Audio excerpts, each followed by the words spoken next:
Parce que l'OUA voulait que tous les mercenaires... L'organisation de l'Union africaine. Oui. Mais Mobutu avait des difficultés à se débarrasser de ces gens-là qui réclamaient de droits et autres, jusqu'à ce qu'ils sont allés proclamer la République indépendante du Kivu. Sérieux. Sérieux. Et finalement, on s'est beaucoup battu, hein, je crois, de juillet jusqu'à novembre. Il y a eu l'intervention des avions et aussi ils recevaient du matériel à Kambeme, à Kavumu par le Rwanda. Et nous, on opérait par les Burundi.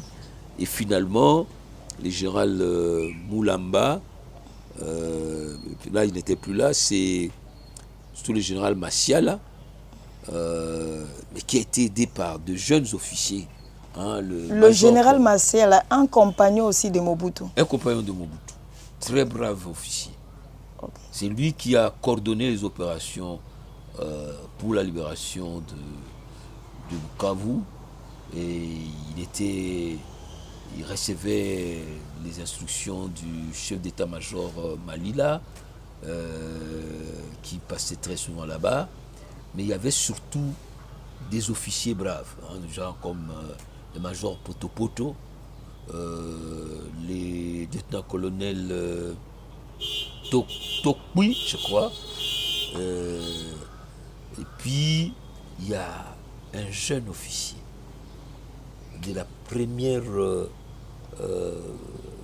unité commando sortie de Kotakoli, le lieutenant Ilunga Katalai. Je crois qu'il faut que les Congolais se rappellent de ces jeunes officiers. Voilà. Le lieutenant Ilunga Katalai, qui a la tête d'une unité commando venue de Kotakoli, va infiltrer les colonnes.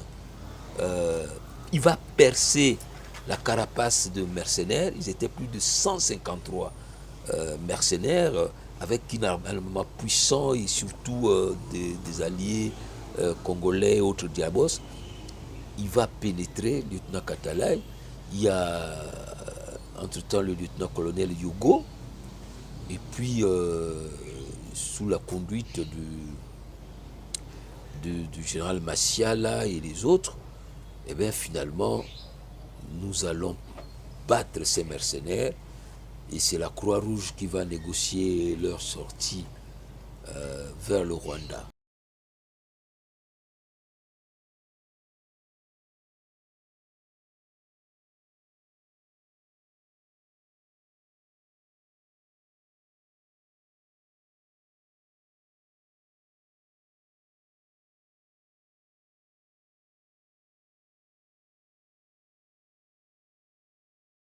Professeur, nous étions ANC, Armée nationale congolaise. Nous sommes devenus phase. Oui.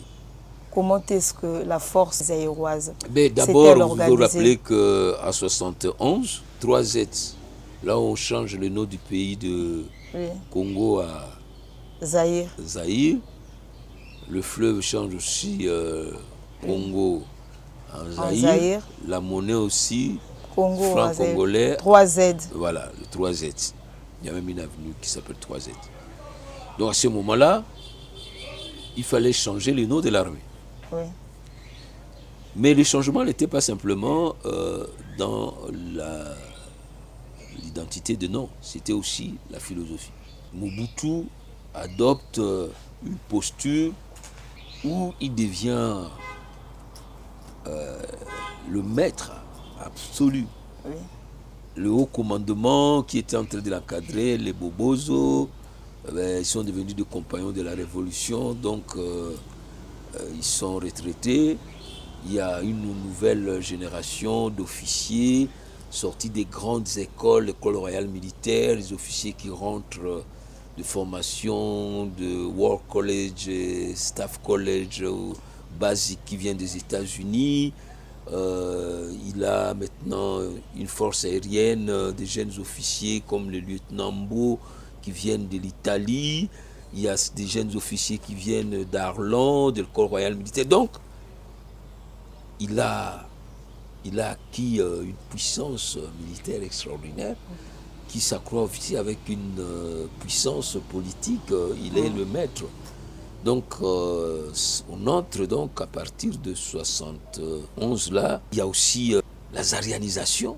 L'économie commence à avoir des problèmes. 74 va commencer à créer la division Camagnola.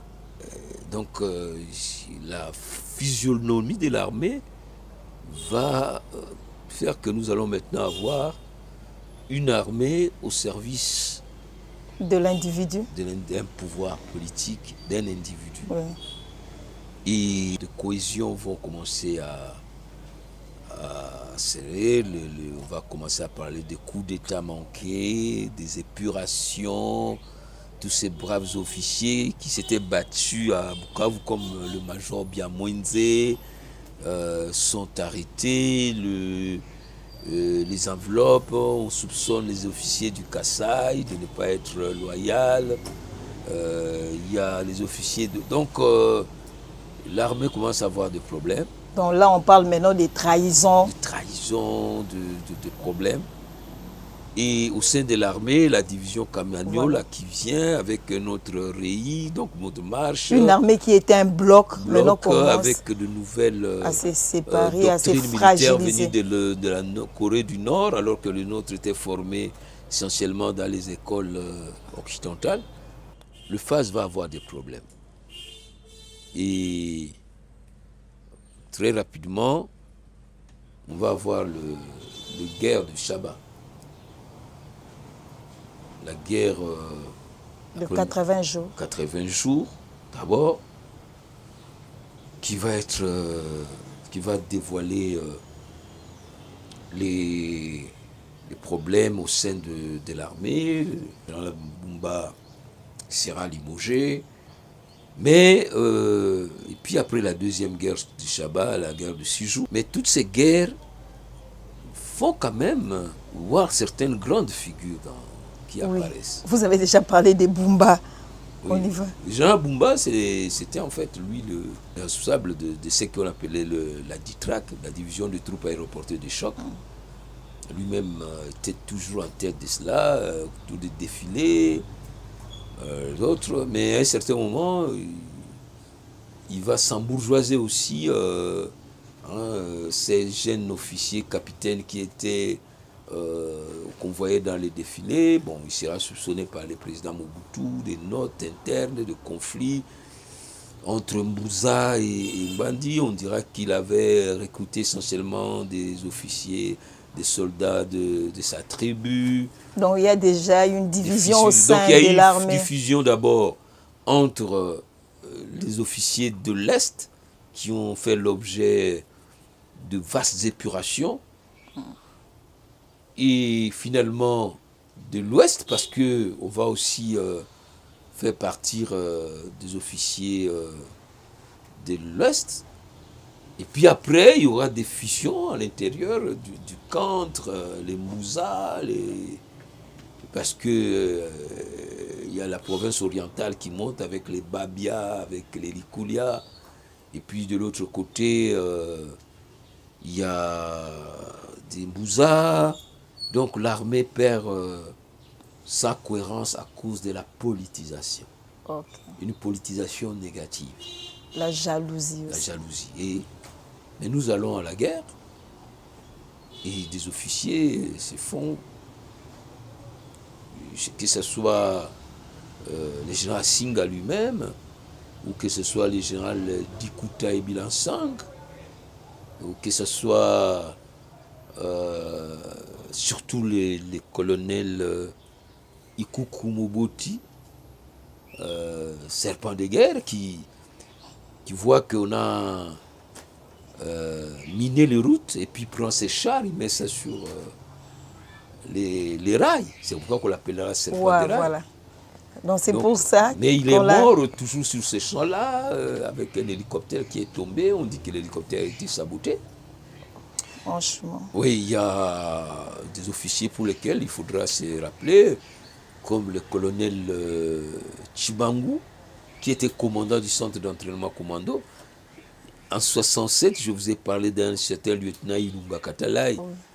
Mais là, ce sera le colonel Chibangu qui vient avec une compagnie d'instructeurs commando qui parviennent à faire la guerre. Mais comment ne pas parler du général Mayele Lieko. Donc là, c'est la génération des forces armées zaïroises, qui a aussi ses figures de marque pour cette année-là, donc des guerres, qu'est-ce qu'on peut appeler la période de guerre du Shabbat. Oui. Les guerres du Shabbat, c'est donc ces guerres-là qui ont lieu à partir des 75, 76, 78.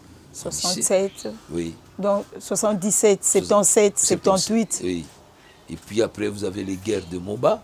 Oui. C'est toujours les unités de la 31e brigade.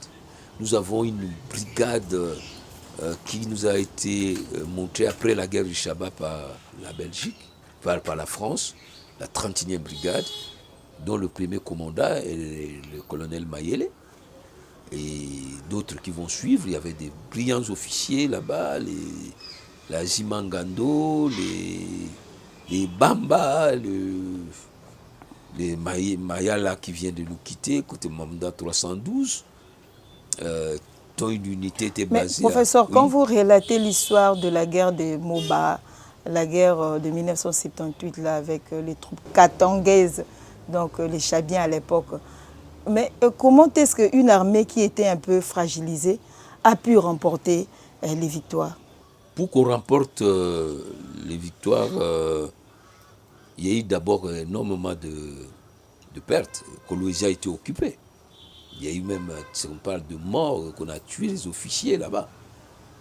Et nous avons dû recourir encore une fois de plus à l'assistance des mercenaires. Donc c'est l'armée française qui a, la Légion est venue sauter sur Kolwezi, mais c'est nous qui avons sauté les premiers pour prendre l'aéroport. Okay. C'est le lieutenant Moussala à l'époque, qui est le commandant de compagnie qui saute sur Kolwezi, et son général est en train de faire la jonction sur l'axe Lubumbashi-Kolwezi, le colonel Mayele. Donc Moussala prend l'aéroport, mais entre-temps, il y a eu des bandades. Des bandades, et ce qui a permis une réorganisation. Et de cette réorganisation, il y a des officiers qui se sont illustrés, que ce soit lors de la première guerre ou la deuxième guerre. Vous avez, je vous ai parlé d'Ikuta, d'Ikuku, et puis de jeunes qui sont là, le Mayele et les autres. Donc il y a des figures qui combattent. Donc, en fait, le problème, c'est de ne pas perdre la guerre, mais de se réorganiser pour aller récupérer. Oui. Donc, perdre une bataille, ce n'est rien, mais faire un repli. Parce que là aussi, il y a eu des actes de condamnation. Il y a eu des gens qui sont passés devant le Conseil de guerre pour haute trahison ou autre. Dans leur repli, là, n'était pas stratégique. Non, la fuite n'est pas un repli. Quand vous fouillez pour aller prendre l'avion et venir à Kinshasa, ça, c'est pas un repli. Okay. Quand on replie, c'est pour aller se réorganiser ou faire autre chose. Vous devez être dans le périmètre. Donc, si je suis à Goma, je dois replier, je ne vais pas prendre un canot pour aller à Bukavu. Je vais forcer sur Minova pour aller prendre un point qui va me permettre de recevoir des renforts pour aller me battre.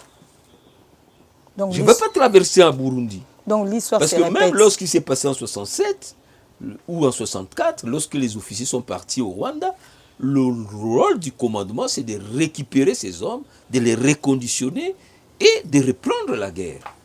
Nous parlons de cette génération-là. Il y a des Mayele, il y a Mayele, il y a Moussala, il y a Mbunzamabe. Oui, Mbunzamabe. Mbunzamabe, il était aussi officier de sécurité du maréchal. C'était sa garde rapprochée de ces paracommandos avec les Mayele et les autres. Mais lui, ça sera aussi un autre homme de Bukavu. Parce qu'il y a plusieurs hommes de Bukavu. J'ai parlé de Moulamba, de Potopoto. Je peux aussi parler de lieutenant Ilunga Katala. Il y a eu plusieurs guerres d'occupation au niveau de l'Est et là à Bukavu. Oui. Combien de fois cette ville est tombée? Plusieurs fois. Pendant la rébellion, les mercenaires, surtout les mercenaires. La rébellion, c'est le général Moulamba qui l'a protégé. Au début, c'était le général Moulamba. Oui, dans 64, c'est Moulamba. 65, c'est beaucoup plus Poto, Massiala et Ilunga Katale. C'est une force qui vient là-bas, qui protège cette partie du territoire. C'est comme ça que, en fait, pour protéger Bukavu, il faut protéger d'abord la plaine de Ruzizi. C'est comme ça que, dans la vision du maréchal, nous devions construire un centre de formation de combat antiterroriste et anti-guérilla à Kamanyola. Vous pouvez situer Kamanyola. Kamanyola, c'est où trouve Kamanyola se trouve sur la plaine de Ruzizi. Okay. Donc, c'est vraiment pas très loin de la frontière à 3. Donc, la frontière qui vient du Rwanda, qui vient du Burundi et qui entre au Congo. Donc, si les rebelles veulent entrer pour Bukavu, ils doivent passer par Kamanyola, parce que Kamanyola se trouve dans cette zone où il y a Uvira, du haut plateau, mais là c'est la plaine. Vous voyez? Donc, de ces côtés-là, il y a Bugarama et les autres. C'est vraiment la zone où cette rébellion de Moulelistes avec les Bidalira, les Soumialo était à Bujumbura, c'est par cette zone. Et quand vous êtes dans cette plaine, vous avez Uvira, et vous avez le port de Kalundu, mais pour aller attaquer Albertville, Kalemi, les gens passent par là et ils contrôlent le lac Tanganyika. Donc, Uvira, c'est la porte de Bukavu. Si vous contrôlez Uvira, vous pouvez vous réorganiser rapidement pour aller conquérir Bukavu. Donc, jusqu'à aujourd'hui, on n'a jamais érigé ou soit construit un centre de formation au niveau de Kamanyola? Je ne suis plus allé depuis. J'étais là lorsque on a organisé la cérémonie commémorative de la bataille de Kamanyola avec la médaille. Le président Mobutu avait invité ses collègues du Rwanda et du Burundi et on a promis de construire l'école. Mais tout ce qu'on a pu faire à l'époque, c'était la statue du maréchal qui aurait été, on me dit que ça a été détruit lorsque l'AFDEL est arrivé. Mais après ça, après cette génération des forces armées, au fait des forces armées zaïroises, après la génération des Mayele, ben nous avons les phases vont disparaître avec l'arrivée de l'AFDEL. Parce que finalement, l'armée va être phagocydée, va être fragmentée, parce que la 31e brigade va être, qui était l'unité d'élite, va être balayée. Déjà à l'époque du maréchal Mobutu, c'était avec le départ des Français. La 41e brigade qui protégeait toute la ligne orientale là. Donc, le plus de 200 km de la frontière rwandaise jusqu'à du côté du Burundi. Donc, nous avons des unités à Luberizi, à Luvungi. Et il y avait un bataillon para qui était à Montawa du côté de l'Ituri. Donc, c'est la 41e brigade commando. Ce qui va se passer au Rwanda. On va donc avoir les guerres, donc la série des guerres de l'Est. La guerre de l'Est, mais les guerres de l'Est arrivent avec une armée qui est phagocytée. Au sommet, il y a la garde civile qui est apparue et la division spéciale présidentielle qui a pris de l'importance. La 31e brigade qui est en train de battre en retraite, mais elle permet quand même, notamment la 30e brigade, de nettoyer les montagnes de Wimbi-Dirala où il y avait les maquis de Kabila. La 41e brigade parvient à stabiliser la frontière orientale. Mais la situation politique se complique avec la démocratisation. Parce qu'il y a entre-temps, en 1990, Le 24 avril. la fin de la bipolarisation, le maréchal Mobutu ne reçoit plus des aides militaires, la coopération militaire est rompue et la gestion de l'armée devient plus La coopération militaire entre nous et la Belgique. La Belgique, même les États-Unis. Même d'autres pays occidentaux. Hein. Nous n'avons plus une force aérienne capable, une capacité de projection. La 31e brigade qui était fortement impliquée dans les pillages est totalement balkanisée. La 41e brigade qui était l'unité qui protégeait l'Est. Donc, toute l'architecture militaire qui était mise en place dans les années 80, donc les années post-guerre du Chabat, pour essayer de faire face, qui a pu stabiliser cette infrastructure militaire-là, va être... Certains diront que l'armée a été tribalisée, politisée, fragilisée, clochardisée. Mais les faits vont se voir lorsque l'AFDEL attaque,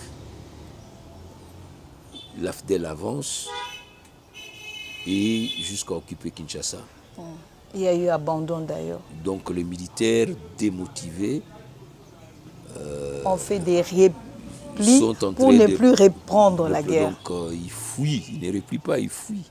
Et dans leur fuite, ils pillent.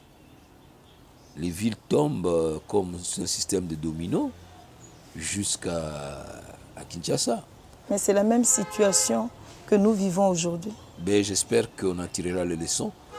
Il y a eu quelques points de résistance. Par exemple, à Kenge, oui. Nous avons essayé de mettre un bouchon là-bas, mais c'était plutôt avec la participation des forces amies. Mais les militaires, y compris ceux de la DSP, ne se sont pas battus. Au contraire, ça a mené à la... Ils ont fui les combats. Bon, les autres diront que leur commandement leur a demandé de battre en retraite. Et c'est ce qui a provoqué la colère des uns et des autres et qui a amené la mort du général Mayele.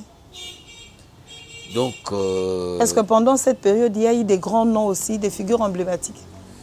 Non, il y a des gens qui ont essayé de se battre. Hein. Moi, j'ai vu à Kisangani, je ne sais pas s'il est encore où, un colonel ou un major à Drouma, où il est mort, le général à Goloa. Les gens qui voulaient bien se battre, mais la guerre n'est pas une chasse, il faut que ce soit une organisation. Il faut une organisation qui prend... L'armée, c'est une pensée organisée, équipée, qui met. Donc, globalement,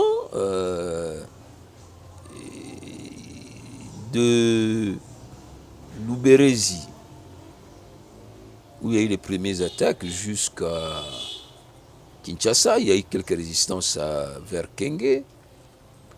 Il faut dire aussi qu'il y avait un grand complot, on ne se battait pas contre Mouzé. Hein. Il y avait le Rwanda, la preuve en est que celui qui est devenu chef d'état-major général de cette armée, c'était un Rwandais, Kabarebe. À l'époque, c'est la première fois dans l'histoire. Pendant cette époque. Oui, où un étranger devient chef d'état-major d'une armée d'un autre pays. Donc, c'est cette situation que nous avons vécue.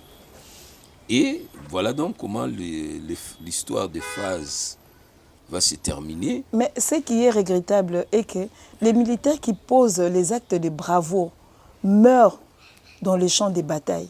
Comment expliquez-vous cela? Oui, mais un militaire a fait le serment de mourir. Il a donné son sang pour mourir au champ de bataille. C'est ça le but de devenir. Donc il ne peut pas fuir. Non, la fuite des mal ennemis, c'est une infraction. C'est un acte de haute trahison. Oui. C'est ça le principe. Vous n'avez pas à fuir. Vous pouvez faire un repli stratégique pour vous réorganiser, pour essayer de reprendre position. Mais fuir, abandonner les matériels, abandonner les hommes, non. Dans l'armée, le repli est organisé. Le repli est organisé. Les replis, comment on fait, comment on protège. Après le FAC alors, après le FAC. Le FAC, c'est d'abord, il y a les ex, c'est le moment des infiltrations. Vous avez un chef d'état-major qui est Kabarebe. Par contre, il y a cette période où il y a beaucoup de vaillants officiers sont assassinés, tués. Le général Bekadjoa, qui est tué au Katanga avec le général Moulimbi.